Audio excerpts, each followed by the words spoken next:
super aplicável e super dando resultado. Então, por exemplo, numa loja que a parte elétrica, por exemplo, é fundamental, quanto menos você consumir energia elétrica, mais vai sobrar dinheiro no caixa do franqueado e mais o universo vai te agradecer, porque você está demandando menos energia elétrica, né? Se você tem um shopping, por exemplo, perto de uma comunidade e você consegue integrar esse shopping com a escola pública que atende esses meninos da comunidade, esses meninos vão pagar menos passagem, né? Menos trânsito, bom para todo mundo, para o shopping, para a comunidade e tal. Né? Agora, é obrigado o shopping a fazer isso? Acho que não, né? Acho que é um movimento lucrativo para todo mundo, né? No G da governança, por exemplo, no franchise, eu incentivo muitas pessoas a lerem a lei de franquias. Cara, você está pensando em franquia, lê a lei 13966 de 2019. É uma lei super fácil de ler, qualquer um entende, não tem um juridiquês ali, e ela vai dando... Onde o empreendedorismo encontra a inovação e acende a chama de novas oportunidades. Acendeu a chama. Regina Leiras. Hoje a conversa vai pegar fogo, porque vamos falar de um dos temas mais urgentes e mais ignorados, não sei se o mais ignorado, mas mais urgente dentro das operações. Pessoas, cultura e a revolução silenciosa que está acontecendo no mercado de trabalho. Para você ter uma ideia, o Brasil tem hoje 1,6 milhão de pessoas empregadas pelo franchising. Um setor que movimenta 240 bilhões e cresce ano após ano. E tem mais, 80% dos problemas operacionais vêm de falhas humanas, não técnicas.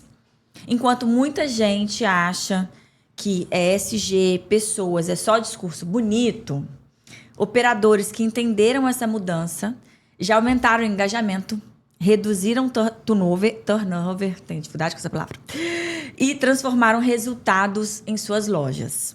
E é por isso que o episódio de hoje, que está começando agora, é muito importante. Eu sou o Luiz Henrique e hoje a gente está aqui com um convidado muito especial, um amigo aí de longa data, né?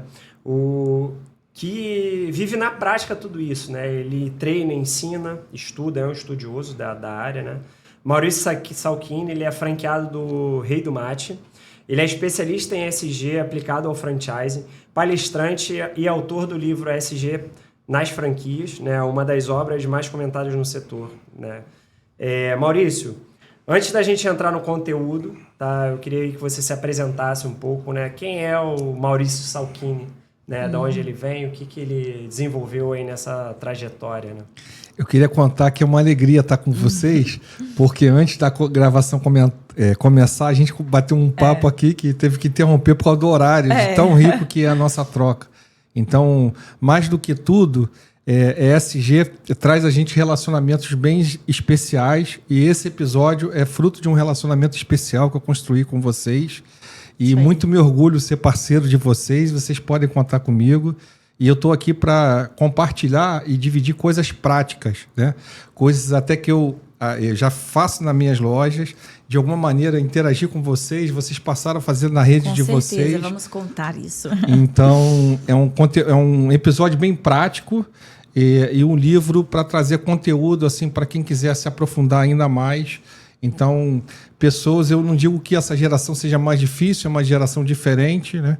E toda geração tem dificuldade com a geração seguinte. Eu lembro do meu pai dizendo, meu pai tinha frase, meu pai era um frasista, e ele dizia dessa dificuldade da geração dele com a minha geração. Então, vamos discorrer aí, vamos tentar ajudar a galera. Bastante disso, né? Isso. Tentar colaborar com o segmento, sabe? Fala um pouquinho para o pessoal que, né, quem é Maurício, fala um pouquinho da sua trajetória, eles ouvirem de você aí. Eu estava lembrando, eu sou amigo de uma galera do 2º grau que estudou comigo, né? Ensino médio atualmente. E eu lembro que eles falavam da faculdade e meus olhos brilhavam com o mercado de trabalho, sabe? Então, desde sempre eu sou empreendedor. Lá em 2000, material de construção, eu tinha uma loja e eu vivia as dores de ter um negócio próprio, sabe, Henrique? A gente não tinha volume de compras, a gente não tinha uma marca reconhecida e quanto isso era difícil. E aí meu cunhado, até hoje meu sócio, Sérgio, a minha irmã, ela casa e eu ganho um irmão. Isso. E ele era franqueado da Copenhague e eu descubro o quanto era bacana trabalhar num lugar que a marca é reconhecida, sabe? Existem padrões, procedimentos, volumes. E aí ele me convida para a gente abrir um Rei do Mate lá em 2006. E desde então eu me encanto com esse segmento. Eu digo que o governo ainda não descobriu o franchise enquanto um mercado assim, potente, sabe? A quantidade de vagas que a gente dá e vagas de primeiro emprego. Então, teve uma vez que eu estava com um economista, ele falou assim, Maurício, quando inaugura um hipermercado, quantas vagas de emprego ali gera? O governo dá um monte de incentivo, né? E quando a gente inaugura uma série de franquias, quanto de emprego que a gente dá, primeira oportunidade de emprego, desenvolvimento local, né, comércio local de atendimento à população, melhoria daquela região. Então, eu venho pleiteando que todo mundo tem olhares ainda melhores para o franchise, assim, sabe, Henrique? Então, desde 2006 no Rei do Mate, tive uma experiência no Bob's, na Copenhague, escrevi esse livro, lançado esse ano. Sou estudante de Direito, sou formado em Administração, gosto muito de escrever no LinkedIn. Palestrante. Tem gente que fala assim, não sei como se arruma tempo de escrever. Para mim é uma terapia, sabe? Tem dia que eu acordo com uma produção assim a ser colocada no papel. Então, se alguém quiser me seguir aí, é uma rede que eu recomendo, é o LinkedIn. É só jogar lá Maurício Salchini que vai me encontrar. Compartilha conteúdo e conhecimento, né? Exatamente. Aí você citou e eu acho que compartilhar conhecimento, você falou, vai ser um episódio com bastante prática, porque quando você compartilha um conhecimento e que a gente, que é o ouvinte, né, ali que tem oportunidade, no seu caso a gente conheceu, estou falando, né, por mim, que eu aprendi e que a gente acabou aplicando dentro do grupo. Outras pessoas do grupo, claro, também aprenderam. Quando você compartilha esse conhecimento e outra pessoa consegue, né, absorver isso, você vê o fruto da tua obra, né, virando ali realmente uma prática. E com a gente foi assim, né, você deu uma palestra pra gente no grupo e da sua palestra a gente conseguiu incorporar duas culturas diferentes, né?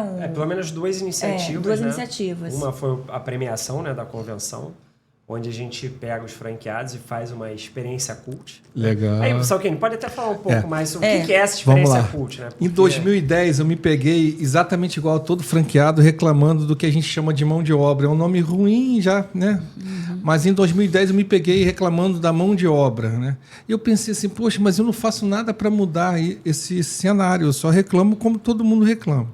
E, ao mesmo tempo, eu era vizinho de um diretor de teatro. E ele me levava para espaços culturais, espaços bonitos, refrigerados, reformados e sem nenhum público, principalmente no período da tarde. E aí eu juntei as duas coisas. Tem um amigo meu que ele fala que eu junto coisas que não fazem sentido nenhum. E acabam fazendo sentido. Mas, nesse caso, foi a ociosidade dos espaços culturais, aquela estrutura maravilhosa e a minha necessidade de qualificar as pessoas. Uhum. Então, no período da tarde, primeiro eu vou ao espaço, combino isso com a pessoa. A diretora dos espaços normalmente a adoram, porque elas têm problema de público à tarde. Então, um turno fica na loja e outro turno faz uma visita cultural guiada e logo depois eu converso sobre trabalho com essas pessoas. Numa terça. Numa quinta-feira eu levo o outro turno e converso. Conversas bem práticas, por exemplo, ticket médio. Qual é a pergunta que faz para você comprar, por exemplo, o catupiry junto com o meu pão de queijo e aumentar meu ticket médio, né? Qual é o procedimento que eu faço quando tem fila na loja, por exemplo? É muito natural que o nosso time fique nervoso quando tem fila. Afinal de contas, tem um monte de gente querendo comprar. Aí lá eu treino o seguinte, não, é esse momento que a gente tem que ficar super calmo. A gente está fazendo sucesso. As pessoas estão querendo consumir com a gente. E ao ficar calmo, como que eu procedo com o cliente? Cada cliente é o seu cliente, é aquele atendimento. E aí é um papo bem prático. Eu escrevi isso, chama Treinamento Cult, está no livro. Ganhei o Prêmio Ser Humano em 2019 na Associação Brasileira de Recursos Humanos. Que legal, Isso. Tive a honra de palestrar na convenção de vocês. E aí ensinando algumas técnicas. Por exemplo, jamais puxar a orelha nesse momento, né? Se tiver promoção para fazer, por exemplo. Então, nesse treinamento cult, quem vai ser promovido de atendente a monitor, eu anuncio, entrego um certificado, as pessoas batem foto. Quanto mais prático, melhor. Então, por exemplo, eu procuro sempre levar um copão aí leva o copinho do requeijão, aí ensina a pergunta.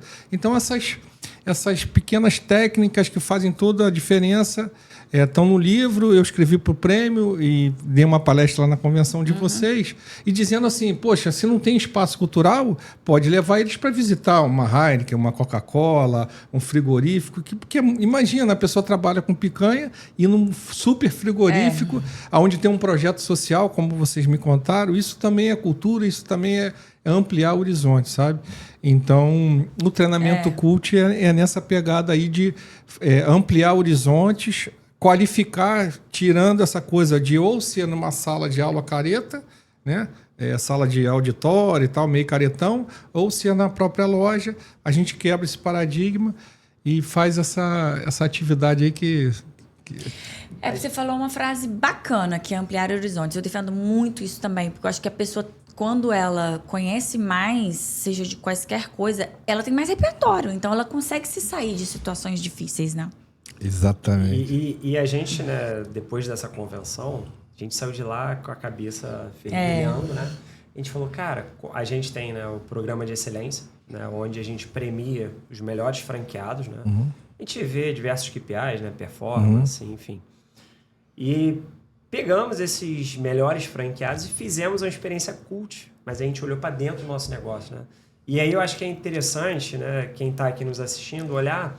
E não é você pegar a equipe e ir para um teatro, como você falou, né? Não é... Pode até ser. Pode até ser. Já rolou. Pode até ser. Já rolou, por exemplo, Cinema Nacional, ganhou o Oscar, eu levei meu time pro cinema e não falei de trabalho, né? A gente só assistiu o filme.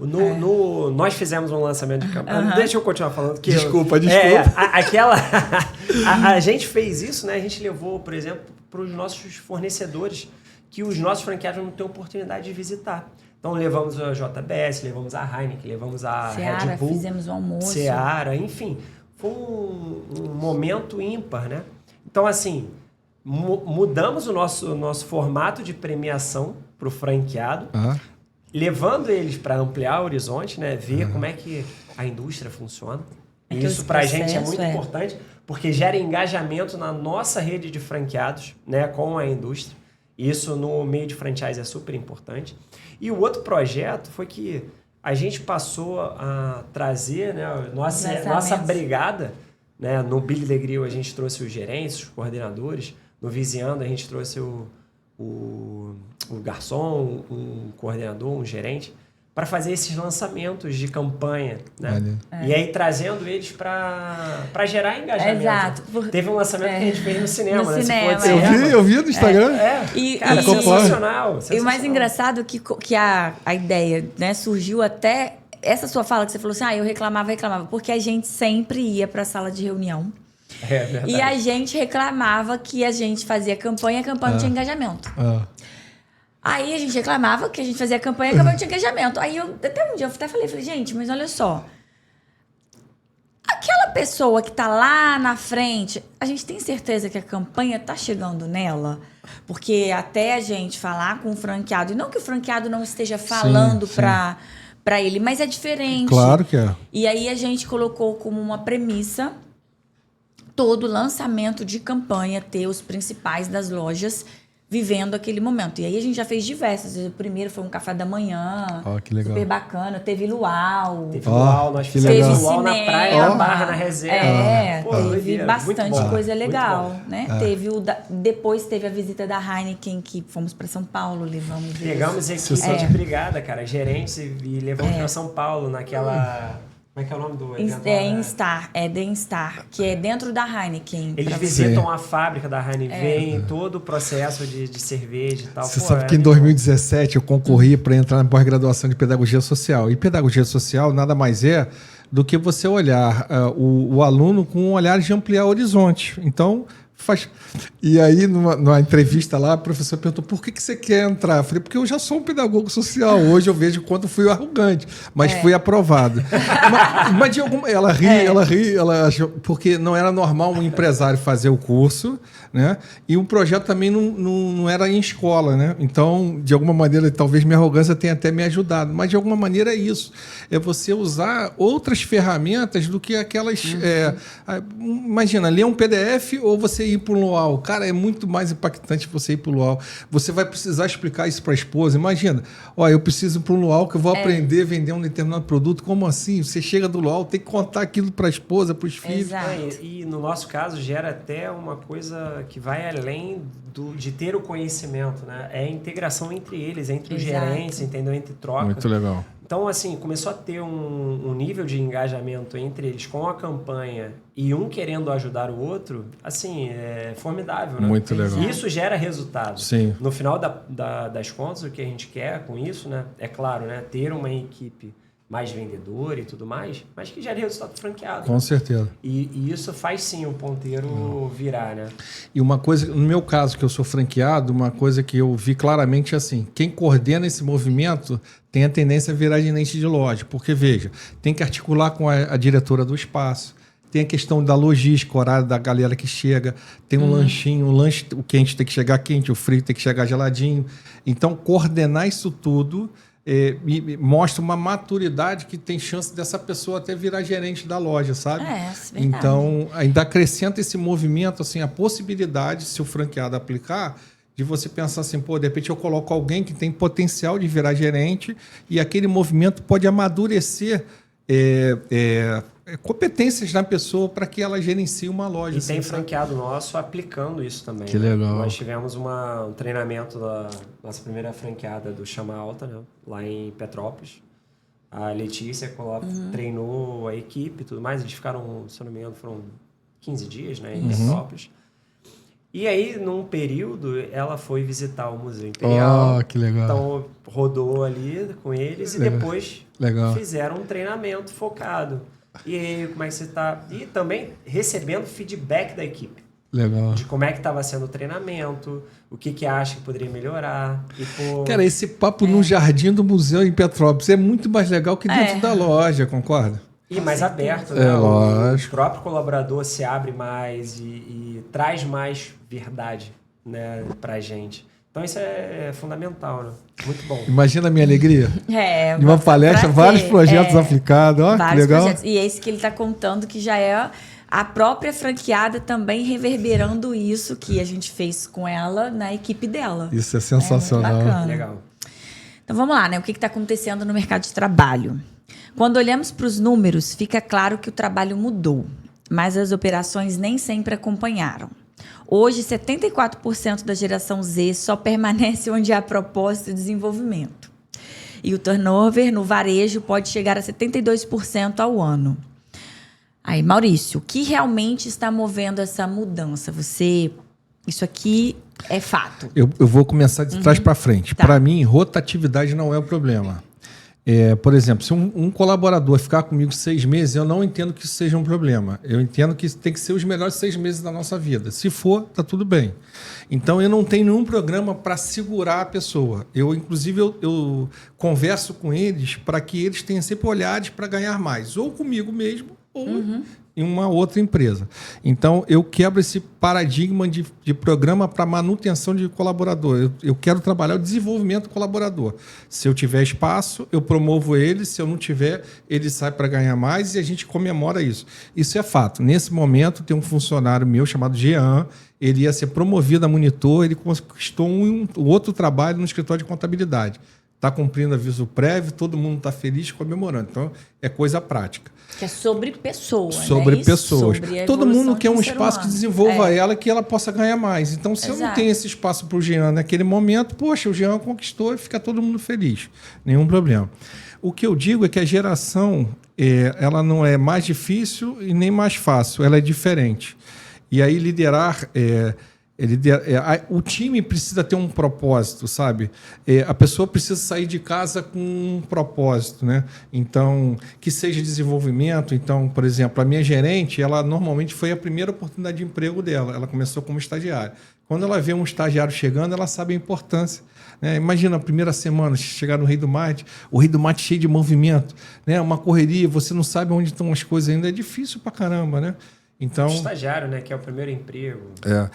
E aí, por exemplo, no recrutamento, a minha proposta é que a gente pense diferente. Então, eu não olho para um jovem perguntando para ele onde ele teve experiência. Porque pensa, uma menina no Rio de Janeiro, para ela sobreviver, ela tem uma experiência de vida sensacional. Ela pensa na roupa que ela precisa usar, ela pensa na rua que ela pode passar e a rua que ela não pode passar, um ônibus, né? A van, o mototáxi. Então, viver no Rio de Janeiro já é uma grande experiência. Desafio, né? Então, eu tento tirar dessa galera, assim, qual é a experiência de vida que ela traz, né? Então, tem gente que, por exemplo, é representante de turma no colégio. Poxa, é um bom sinal. Tem gente que é representante de um grupo na igreja. Já é um bom sinal. Então, não ter experiência, para mim, é um livro em branco que a gente vai escrever junto, sabe? Eu até digo no livro, não saber, para mim, é uma virtude. Ruim para mim é aquela pessoa que acha que sabe e vem com aquele saber de outra empresa, e no Rio do Mate tem o nosso jeito, a nossa loja tem um jeitinho de caminhar.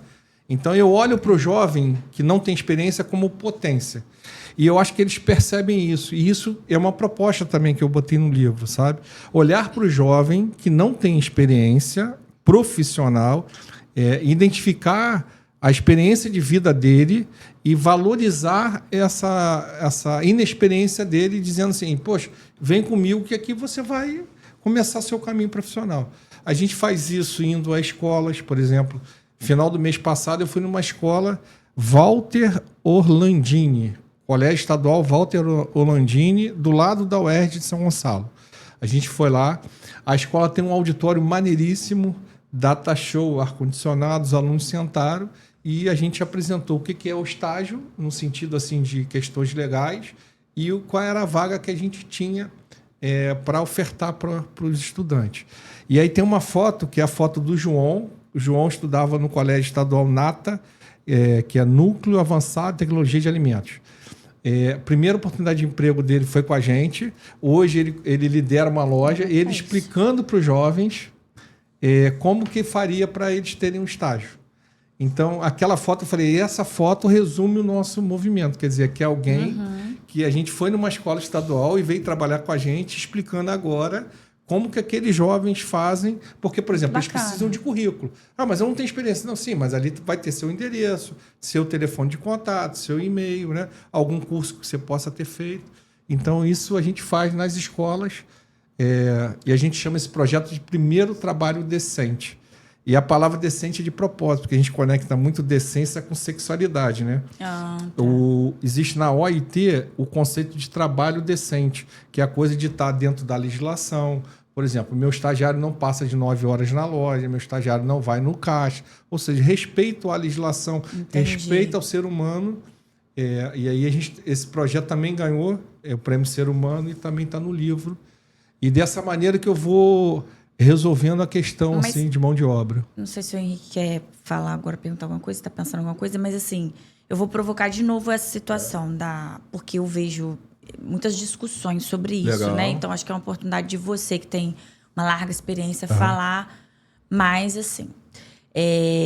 A gente escuta muito essa questão do jovem, da geração Z e tal, de ter uma possibilidade de ter uma renda mais fácil via internet, via outros canais, e que isso acaba afastando a vontade ou ali aquele ímpeto que a gente via mais antigamente. Aí eu vou falar da minha época, que você ficava louco para arrumar o teu primeiro emprego, porque gerava independência. Você tem toda a razão, isso não existe mais. O empresário hoje com uma vaga não é mais disputado. Esquece isso. Esse poder que a gente trazia, eu tenho vagas, até hoje me ligam, é muito engraçado.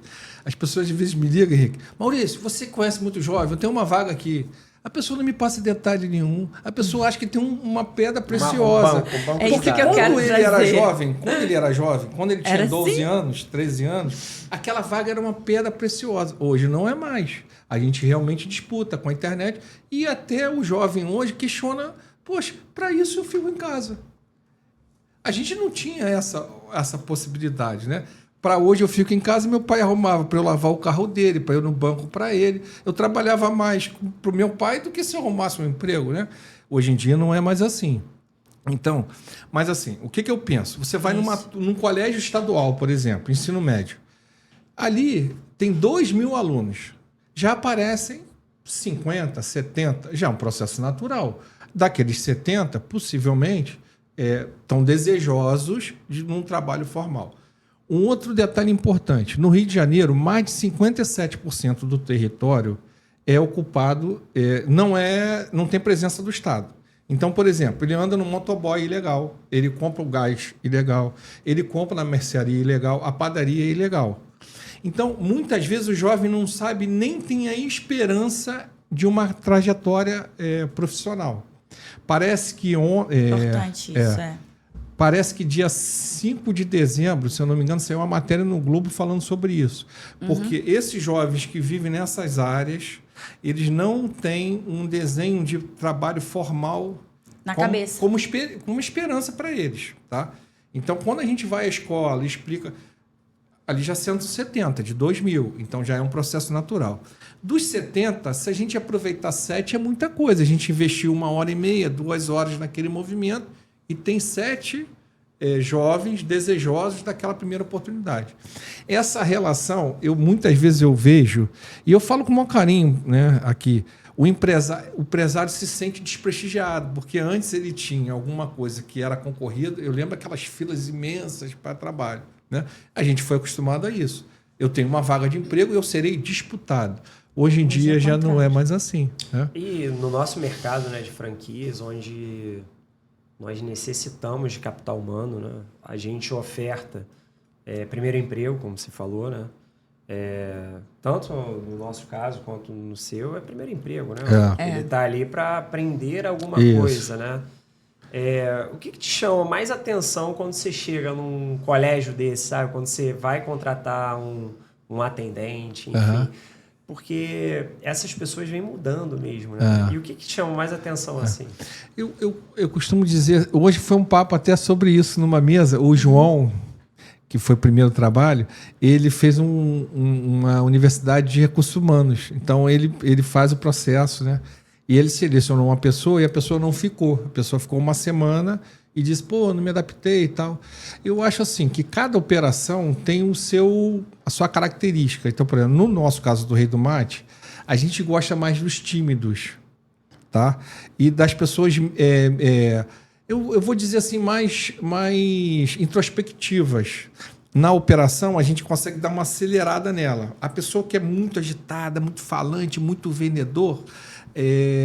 gera um certo conflito ali no meu time, sabe? Então, mas eu imagino que cada lugar tenha a sua característica, o perfil, né? O seu perfil. Por exemplo, a minha irmã tem a Copenhague, né? Eu imagino que quando ela procura numa jovem ou num jovem, por exemplo, se a pessoa tem aquele olhar assim mais de vendedor, desejoso ali, de vendendo uma ideia para minha irmã, então, por que a vaga é sua? Ele articula algum argumento interessante vendendo ele enquanto candidato, sabe? Então, eu penso assim. Mas, Henrique, a premissa importantíssima é olhar o jovem como potência e não como favor. Eu não estou ali sendo bondoso no colégio estadual. Eu estou indo ali porque minha operação precisa desse jovem e eu estou indo ali porque aquele jovem, para mim, é potência. Isso, para mim, muda muito a relação. E isso aí que você falou, né? Como é que é o nome dele? Ícaro, não? O João? O João palestrou, né? Pro jovem. Não, na verdade, a gente fez um movimento assim. Eu fiz uma abertura e o João contou sobre a vaga para eles. Então, de dar a oportunidade e o jovem se projeta no João. Perfeito. Né? Perfeito. E ele fala, o João hoje é responsável no Rei do Mate e ele estava sentado aqui nessa mesma cadeira há 8, 10 anos atrás. Né? Perfeito. Então eu posso ser aquilo ali. Perfeito. Né? A gente tem na nossa rede, né, isso também muito forte. Né? A gente hoje tem consultor que chegou como atendente. Isso é muito legal. Entendeu? O atendente na loja é o primeiro emprego. Sim. E hoje essa pessoa, ele é nosso consultor e está se desenvolvendo muito como consultor. Ele está com a gente como consultor há 8 meses, mais ou menos, né, em desenvolvimento ainda. Mas a gente entende que ele vai ser um profissional sensacional como consultor. É isso. E vai ser, porque ele tem a nossa cultura, ele entende do início ao fim do processo. É isso. Ele já foi coordenador, já foi monitor, já foi gerente de loja, né? Enfim, isso é muito importante para essa geração também, né? Entender que tem uma carreira pela frente, né? E isso é vendedor. Isso é vendedor. Qual é a carreira que eu fiz no Rei do Mate? Estagiário. Depois eu contrato ele como horista. A mesma quantidade de horas como estagiário. Por quê? Ele já está acostumado àquela quantidade de horas. E para ele já é um ganho, um benefício Já é um ganho. a mais. Aí monitor, aí mensalista, aumentando a quantidade de horas. Depois gerente. E ele olha o gerente, o monitor, foi o primeiro emprego. Sim. Então ele vê que É tangível. É né? tangível, é real o meu discurso. Lá no colégio, eu fui o que menos falei. Eu meio que mestre de cerimônia, sabe? Ó, agora eu vou chamar o João aqui, o João o João explicava sobre a vaga. Agora eu vou chamar aqui, eu levei uma pessoa de agente de integração para falar do estágio. A fulano de tal do estágio. Porque realmente o que interessa é essa conexão do João, daquela oportunidade com o João. Ele conseguir realizar ali, né? Ele vê que, eu falei assim, não, realmente... É isso. Porque uma coisa que você falou que anteriormente sobre a questão deles não conseguirem visualizar, porque estão rodeados de trabalhos informais, Isso. né? Isso é um ponto muito importante, que até é uma coisa que falam sobre a violência, né? Isso. Por que a violência, às vezes, ela prolifera muito Sim. nesses ambientes? Porque, na verdade, eles não entendem que é uma coisa ruim. Sim. Porque ele nasce Sim. e dentro da casa dele, às vezes, Sim. né? Se o É a pai... realidade dele, É a né? realidade Sim. dele, às vezes, ter uma arma na mesa. Sim. Ou ter ali uma coisa. Então, ele não entende que existe, de repente, uma outra Sim. forma de viver que não seja Sim. ali naquele meio da violência, Sim. né? E aí a parte da educação, tirar daquele meio, levar para outro meio é muito importante. E aí né? a Pra formar o conexão cidadão. disso com treinamento cult, por exemplo. Você imagina esse jovem aqui, né, que estudava no colégio estadual próximo aqui e que tinha essa realidade da informalidade, você imagina ele ir Inserido na Heineken. Pô. E aí o cara da Heineken, porra, maneiríssima apresentação. Cara, você tá levando ele para uma outra dimensão, assim, de existência, né? Que é acessível, mas que talvez se não fosse o Billy DeGrill, se não fosse o Vizinhando, ele não ia ter aquela experiência. Então, assim, essa conexão, assim, em escola, sabe? Primeiro trabalho, treinamento coach, isso é uma potência na franquia. E a franquia pode entregar isso, porque a franquia é local e a franquia é global. Então, por exemplo, um cara com negócio próprio, dificilmente a Heineken vai levar ele para a sede. Agora, você, que é uma rede com quantos Billy DeGrill você tem, quantos Vizinhando você tem, junta isso tudo, faz o volume. E aí a Heineken te convida para ir. Mas quem está indo é o cara local. Não, É isso. Então é o local e o global, cara. Não, entende? Isso faz com que a sua cultura seja forte, você, de fato, consiga fazer um engajamento forte, né? A gente consegue manter a equipe bem treinada no produto que a gente tem, né? E aí a gente gera resultado, gera performance. E muitas vezes, que você falou, não é nem o convite, não parte às vezes da indústria, muitas vezes até a gente provoca, a gente promove, porque a gente também viu essa importância. E viabiliza isso, né? Fala assim, poxa, deixa eu trazer aquele cara que tá lá na ponta vendendo esse produto para ele conhecer tudo que tá ali. A história também, né? Porque você, do mesmo jeito que você vai dar a importância para as pessoas e torná-las bem importantes dentro do processo, você também tira aquela visão da instituição só, Heineken, porque na medida que ele vai lá visitar, ele vê que tem alguém que carrega a caixa, ele vê que tem alguém que faz a receita, motorista. Ele vê que tem um motorista. Então, você também tira o CNPJ. Faz parte daquele... Cada cerveja vendida faz parte no ecossistema da vida de uma pessoa. de sucesso da família de várias pessoas. De várias pessoas. É isso mesmo. Muito legal. Isso é muito bom, muito importante. E, Salchini, a gente já falou aqui sobre treinamento, sobre cultura, a importância disso tudo, né? De performance e tudo mais, né? A gente aqui entende, né, que treinamento não é custo, né? Treinamento eu acho que é uma blindagem operacional, né? Blindagem de processo, né? Eu vou copiar essa. Treinamento é uma blindagem operacional. Você me deu essa de presente. Obrigado. Mas de fato, porque a gente preserva o produto, a gente preserva o que a gente quer entregar, né? E o que você acredita, né? Essa consistência e performance da sua unidade? Então, o franchise, eu sempre digo que é global e local, sabe? Então, eu penso assim, no caso específico das minhas operações, tem um global que faz diferença pra caramba, que é o Rei do Mate, que é o Antônio Carlos, sabe? Assim, o Antônio Carlos está sempre à frente do tempo, lançando produto, o cara é muito relacional, assim, não promete o céu para entregar o inferno, sabe? Ele promete o que vai acontecer. É um cara muito próximo. Então, o global da minha marca, no caso do Rei do Mate, e vocês, quem é franqueado de vocês, eu tenho certeza que pensa a mesma coisa de vocês. O global também faz muita diferença, sabe? Então, quando o global joga junto comigo, que no caso sou local ali, ou seja, a marca é admirada, os procedimentos são bem definidos, sabe? A negociação com os fornecedores é para gerar benefício para a gente. Então, quando isso tudo se junta, assim, é uma junção de sucesso, assim. Tem gente que fala assim, pô, mas como se apaixonar pelo Rei do Mate, mas é merecido, sabe? É uma gratidão pelo aquilo que eu recebo, assim. Então, eu comparo, João, Henrique, desculpa, porque tem o João Batista do Rei do Mate. Eu comparo o royalty que eu pago para o Rei do Mate com o imposto que a pessoa vive na Suíça. Então, a pessoa recebe escola, segurança. Cara, chega o imposto que é alto, a gente, né, o suíço Sim. paga com alegria. Então, quando chega o meu royalty que eu pago com alegria, porque eu recebo retorno daquele royalty que eu pago, assim. Então, você pagou e você vendeu, e se você vendeu também tem esforço de duas partes ali, né? É isso. Então eu diria que o meu sucesso é metade global, que eu estou com a marca certa, com a franqueadora certa, e metade local, que sou eu, resolvendo essas questões aí de mão de obra, de treinamento, do meu jeito, totalmente autorizado pela franqueadora e tal.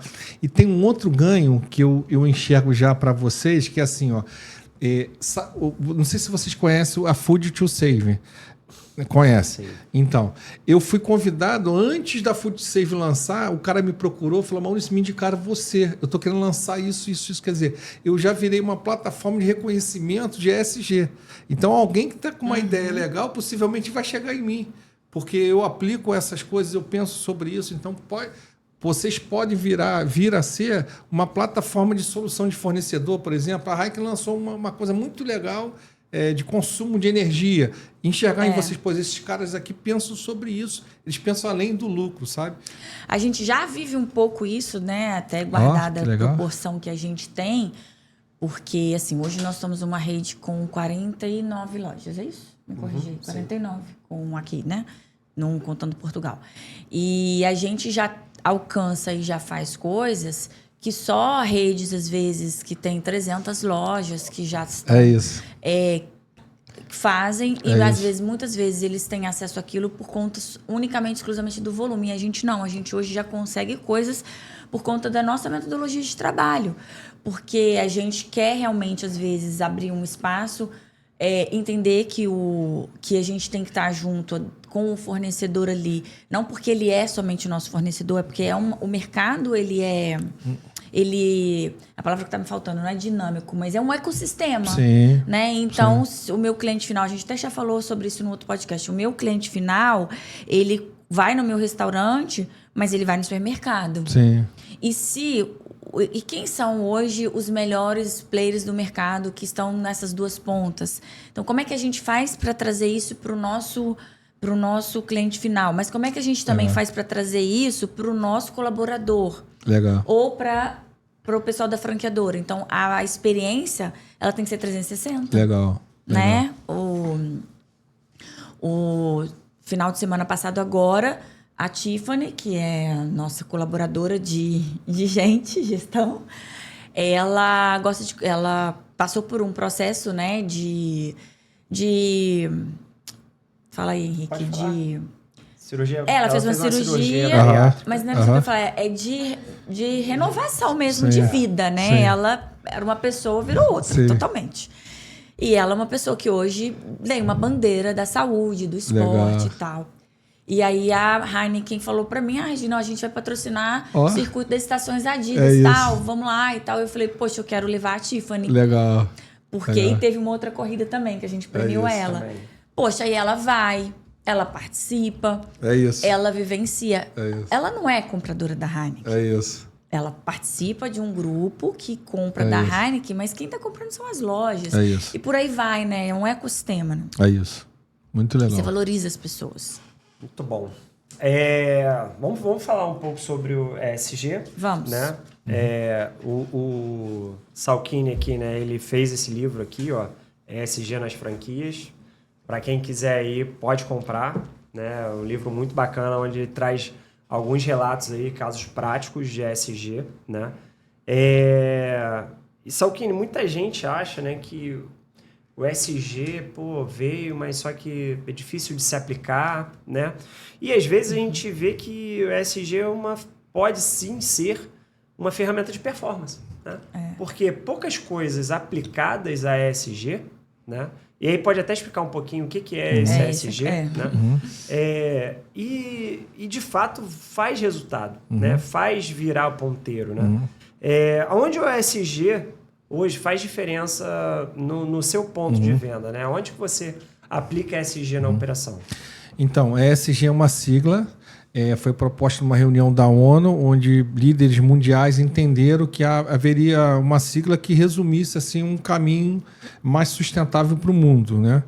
E claro que isso em algum momento pode virar o que algum pessoal na internet chama de buchetagem, ou seja, é mimimi, é marketing e aquilo não é aplicável, né?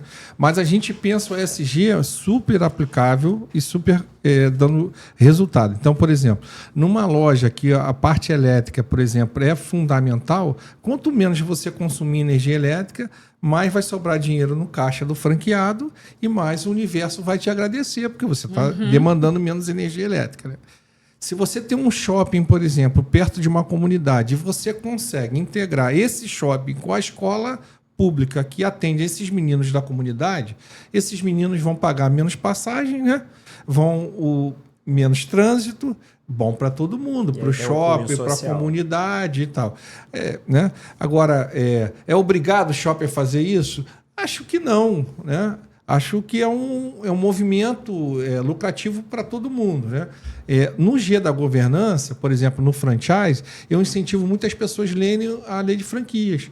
Cara, você está pensando em franquia, lê a lei 13966 de 2019. É uma lei super fácil de ler. Qualquer um entende, não tem um juridiquês ali, e ela vai dando passo a passo o que uma franqueadora precisa entregar. Né? Então, assim, é sempre linkado, de ecologia, S de social e G de governança. Né? E aí eu vou trazendo exemplos, por exemplo, eu tenho um exemplo de uma lavanderia que ela conseguiu economizar 30% de água. Então, imagina para uma lavanderia economizar 30% de água, o quanto isso aliviou o caixa, né, do franqueado. Na convenção que a gente estava junto com o Mondatuba em São Paulo, eu participei de uma mesa que a franqueada do Boticário disse que a irmã dela, que também é franqueada, conseguiu que deficiente visual trabalhar essa questão da maquiagem. Né? Eu estou pedindo detalhes a ela, ainda não tenho, mas olha que caminho interessante. Né? Então, é nesse sentido assim, de ESG, E de ecologia, S de social e G de governança, com olhares sempre de resultado, sempre de lucro ali na última linha. E se o universo está ganhando e eu estou lucrando mais, tá todo mundo bem com essa história. Está atendendo tudo, né? Você está atendendo a pauta, você está atendendo a lucratividade e está contribuindo para o ecossistema. Porque tem muita empresa que pensa, preciso implantar ESG porque vai ser bom para a minha marca e tudo mais. Mas não necessariamente, né? Por vezes você implantar ESG no micro já vai fazer um impacto muito grande. Né? Teve uma vez que meu filho perguntou o que eu achava da linguagem neutra, né? E eu não vou entrar no aspecto aqui. Eu disse assim para ele, olha, seu pai não trabalha com literatura, né? Eu sou escritor, mas não sou um profissional de literatura. Eu não tenho razão para usar a linguagem neutra. Mas se alguém usar, pode ser que para aquela pessoa seja importante. Então, se a pessoa atuar no mercado, que o ESG faça bem para as ações dela, poxa, Talvez se ela for verdadeira no uso do ESG, que bom também, não tem problema nenhum. A gente da franquia, eu penso que pode usar o ESG como, vamos estudar aqui em governança. O que a gente pode melhorar, por exemplo? Qual foi a relação que ficou ruim porque eu não escrevi isso no início de uma relação contratual, por exemplo. Exato. Né? O franqueado me apresentou uma questão aqui que não estava previsto legalmente. O que eu posso melhorar com isso? Né? Quais são os mecanismos de negociação aqui jurídica que eu posso ter com esse franqueado, que eu posso, com o shopping, por exemplo, o que eu posso melhorar minha governança da relação jurídica com o shopping. Então, olhar o ESG é como se fosse um norteador, e é um norteador, para a melhoria constante da franquia. E é desse jeito prático que eu olho o ESG, sabe? Eu estava conversando segunda-feira, eu sou conselheiro do Campo Mangueira. E aí a gente falando do jovem, aprendizagem, estagiário. Aí o Monteiro do Campo Mangueira falou, Maurício, o empresário, aí me listou um empresário ruim, sabe? Eu falei, esse empresário A. Nós vamos conversar agora sobre o empresário B. Um empresário que olha o jovem com esse olhar de oportunidade e tal. Então eu sempre acho assim que tudo na vida, o nosso Instagram, a gente pode usar para se viciar e às vezes nem se percebe sendo viciado naquilo, ou a gente pode usar para se comunicar. Eu, por exemplo, sinto prazeres grandes quando eu vejo vocês fazendo movimento de treinamento cult, indo na rádio, que eu acompanhei isso pelo Instagram, quer dizer. Então, qualquer ferramenta na nossa mão pode ser uma ferramenta de desenvolvimento, uma ferramenta de crescimento, uma ferramenta de melhoria, ou ao contrário. Qualquer coisa, né? Eu defendo que a ESG, com esse olhar, tem um capítulo sobre empresas sem ativismo. O que eu defendo? Se você contrata pessoas que têm um ativismo próprio, diferente do ativismo na sua empresa, tem problema nos recursos humanos. Né? Claro. Todo mundo, na minha opinião, da Alento deve estar alinhado com o resultado final, que é lucro. Depois, lucro de que jeito? Desse jeito aqui, é o nosso jeito de fazer. Se você contratar alguém ali com pauta própria, você está com problema no recursos humanos, né? Exato. Então, a minha proposta desse livro é por aí. E também eu acho que tem um pouco das pessoas, assim, aí de uma maneira geral, quando vem uma proposta como essas pautas de ESG, de achar o que você falou, que isso é pauta, isso é para dar público, isso é... Mas eu penso diferente, porque assim, se na ONU... Sim. Pessoas que não estão, as pessoas que estão lá, elas são minimamente dedicadas a estudar, a entender a sociedade. Se elas estão lá discutindo temas como esse, é porque eles têm relevância. Talvez a gente não consiga alcançar ainda a relevância disso. E tem uma pesquisa que mostra assim, quanto mais a empresa respeitou a ESG, mais perene foi as ações durante um período de 10 anos. Então, a escolha do acionista de comprar aquela ação também passa por aí. Então, por exemplo, aquela empresa que consome menos energia, quando a energia dá um pico, sua operação sente menos. Né? Quando, por exemplo, tem um grande desenvolvimento, a época da Olimpíada no Rio de Janeiro, cara, a gente teve um apagão de mão de obra. Né? Eu não tive, porque eu já tinha conexões com as escolas. Era natural que os alunos viessem até mim. Né? Então, se você estabelecer esse tipo de... a governança ali, tanto faz você estar vendendo 30 franquias ou 300, se você melhorar a governança, a tendência é você ter menos problema. Então, a perenidade de uma rede que olha o ESG como oportunidade, está provado que é maior, assim, sabe?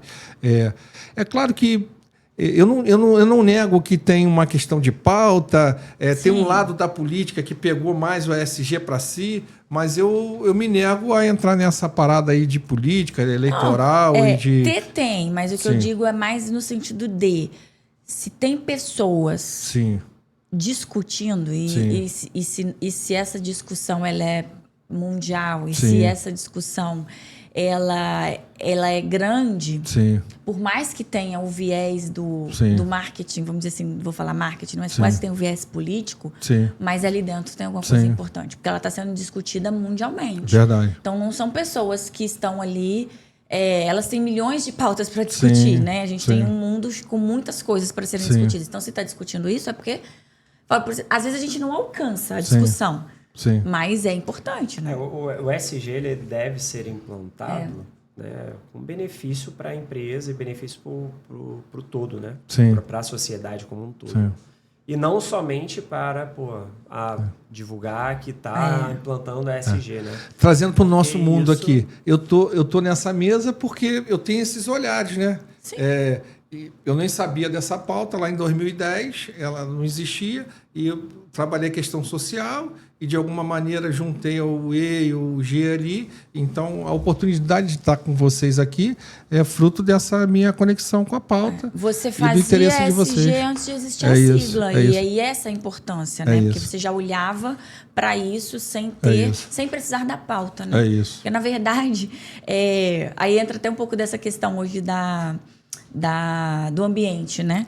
As pessoas que cuidam e que preservam, que já têm esse olhar mesmo anterior, elas também já tinham um comportamento antes de existir coleta seletiva, por exemplo, elas já se preocupavam. Então, é muito mais do olhar da importância que você dá para o tema, né? Com certeza. E quando a gente olha para tendências e futuros de mercado, né? O que você acredita que vai acontecer? Né? Sobre isso tudo que a gente falou, né? Sobre treinamento, cultura, né? O que você acha que vai dominar o mercado no futuro? O que vai ser o hype do momento?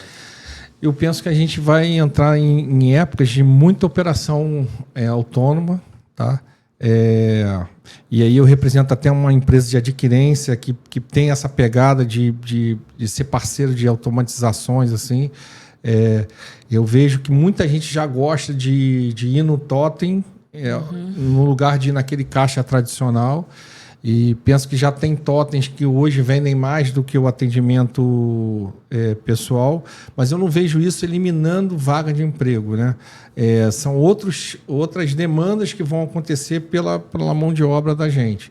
Então eu vejo operações autônomas, eu vejo a possibilidade, por exemplo, de franqueadores se envolverem em outras regiões de maneira mais fácil, por causa das reuniões online, né? Conexões com outros tipos de fornecedores, por exemplo. E acho que no nosso segmento de franquia vai ter um amadurecimento também, porque tem muita gente vendendo coisas que chamam de franquia e não são franquia, né? Então, para começar, para ser franquia, tem que respeitar a lei, né? Exato. Segundo, tem que ter franqueado que de verdade, né? Então, o cara onde ele tá se metendo. O cara que bota dinheiro e espera um resultado por mês, o nome disso não é franquia, né? Pode ser pirâmide, talvez, mas não é franquia. Então, eu acho que a gente também vai passar por um momento de amadurecimento da franquia. Então, em resumo, assim, eu vejo mais operações autônomas, eu olhar cada vez mais para isso. Eu vejo o mercado mais maduro e vejo as franqueadoras se utilizando mais de tecnologia também. Por exemplo, eu vejo uma tendência do imposto ser descontado direto do pagamento. Então, se o cara tem um simples lá de 5,8, vendeu R$100, já não vai entrar 90, já não vai entrar R$100 na conta dele. Vai entrar 94,2, o simples já vai ser descontado. E eu vejo as franqueadoras também com essa linha aí de já descontar o royalties, já descontar o fundo de propaganda. A reforma tributária, isso. Isso aí já vai acontecer com o IBS, CBS. Isso. Ao longo aí do tempo, né? Não vai ser essa reforma tributária vai começar a partir de 2026, né? Janeiro já. Mas não vai ser né? Não vai ser de uma vez só, vai acontecer aos poucos. Né? Inclusive, teremos um episódio só para falar que legal. dessa reforma muito tributária. Bom, a gente já confirmou aí a agenda com o advogado tributário e vamos falar bastante, porque é o assunto do ano que vem, né? Muito bom. Aliás, foi um pouco assunto esse ano, mas ano que vem é o pega-fogo. As empresas precisam todas olharem, ler, entender. Exato. Porque sim, tem oportunidades Sempre de tem. você se preparar hoje para ano que vem sofrer menos possível. Né? O imposto vai aumentar. É fato. Sim. Vai aumentar.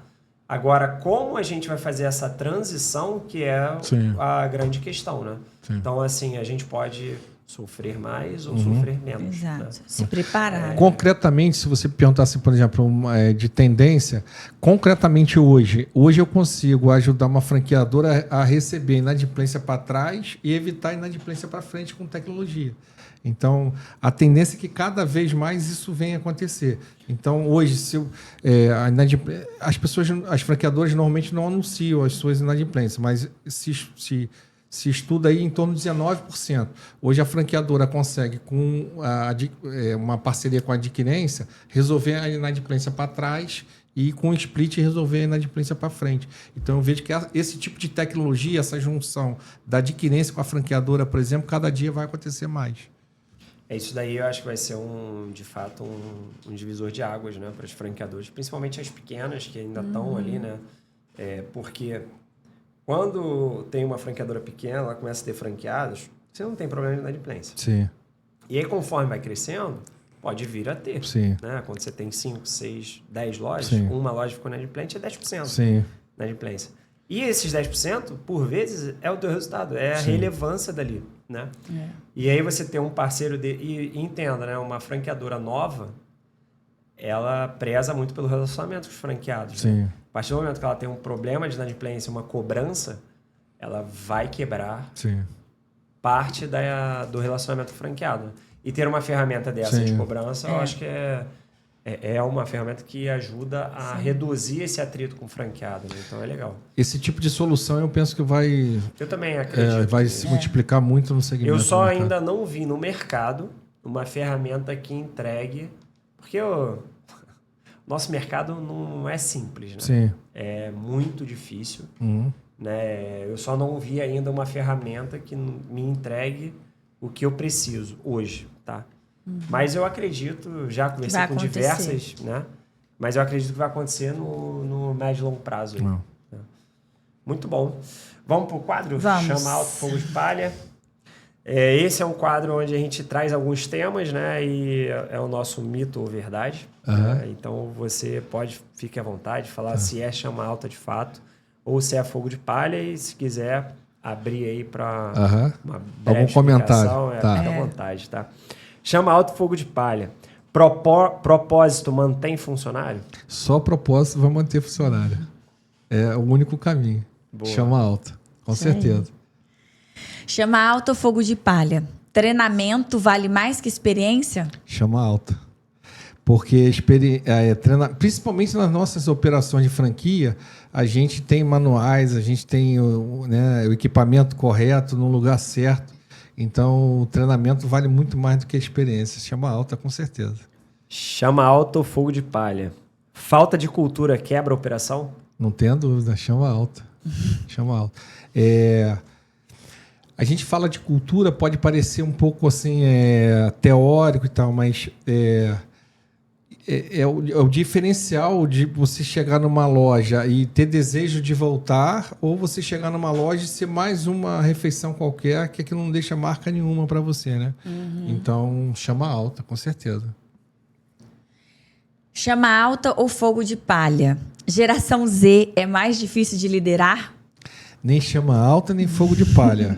Não é mais difícil nem mais fácil, é diferente.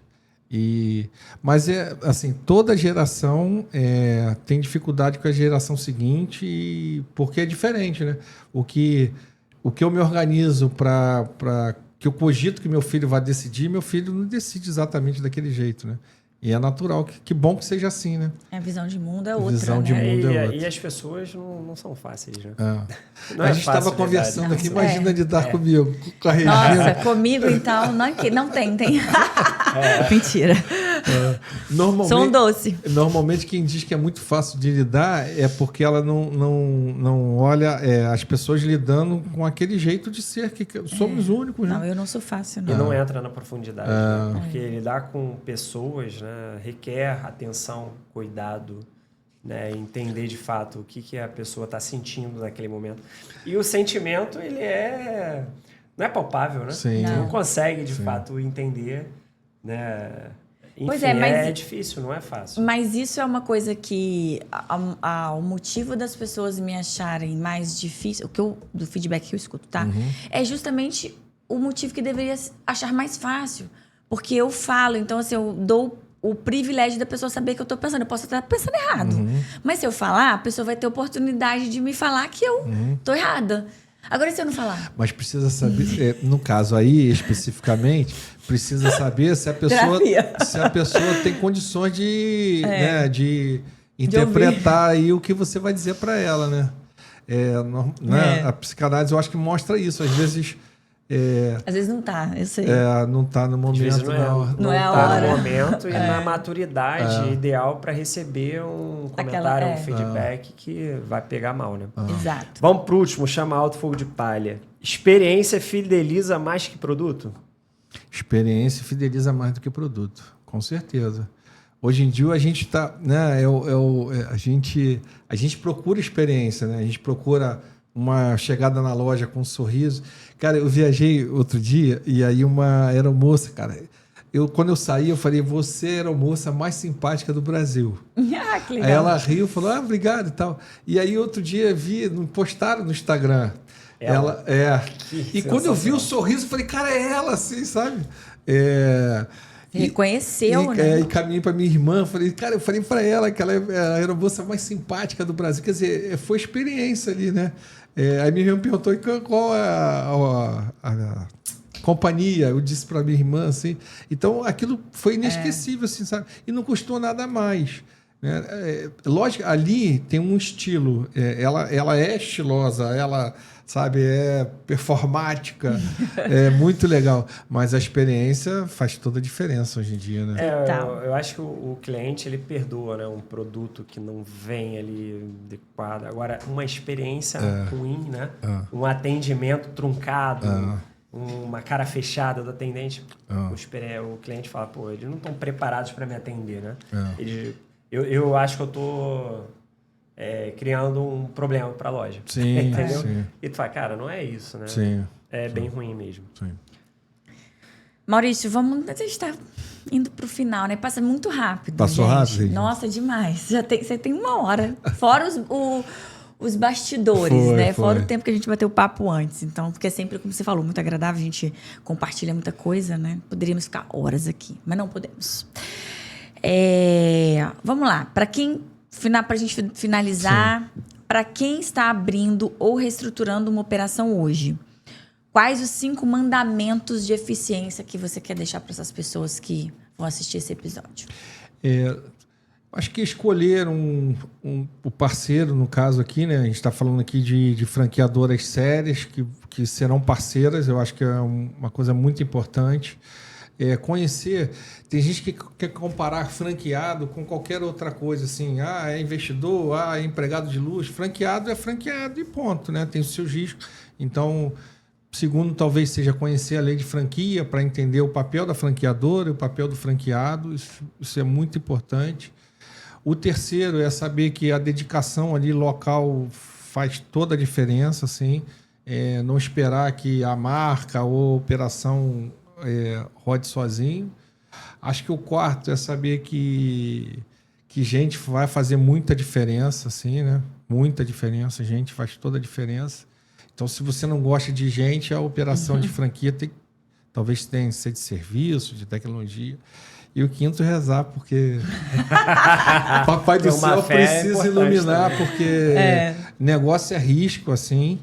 E eu, quando estou com amigos... que eles, fé, negócio é eles fé. pensam que eu sempre escolhi certo. Eu falo, pô, tá vendo aquele lugar ali?